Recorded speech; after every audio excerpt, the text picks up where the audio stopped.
بسم الله الرحمن الرحيم. الصلاة والسلام على رسول الله صلى الله عليه وسلم. لا ليال سو دوادا كعمة فرنك سو دوادا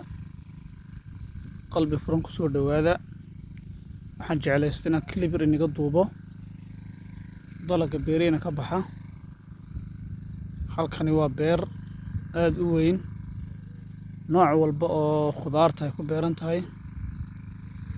tan imkaan dul joogni waa basashii weeye xilligan wali waxay jirtaa saan filayo muddo 2 bilood ah haday ugu badato tan ii soo dhaweeyo wataas tan arabikhi baa la dhahdaa ma galley qofkii garanaya uu garanayaa loo tilmaami maayo halkaas waxay nooga muuqdo liin macaan ama carabtu luqadda carabiga loo yaqaano burtuqaal geedkani waa geed ku yaalla beertasna hadda ma aqaan magaciisa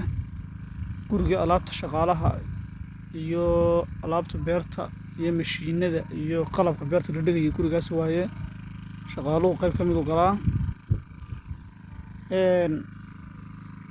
haddaan ku socono muuqaalkeena sii wadano baashan bisbaas baa la dhahdaa ama qaji baa la dhahdaa ilaa halkaas ayay taxan tahay musbaar baa loo yaqaanaa qaybtan weli waxaan filayaa inaan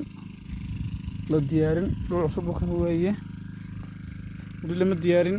daaqii baa ka baxay sidii ilaahay ugu talagalay bay iska tahayoo wali in la beero looma diyaarin haddaan soo yaro dhaweeyo waa taas tigaadaas sidaad arkaysaan iminka goon baa la dhahdaa oo tan taas wadaad arkaysaan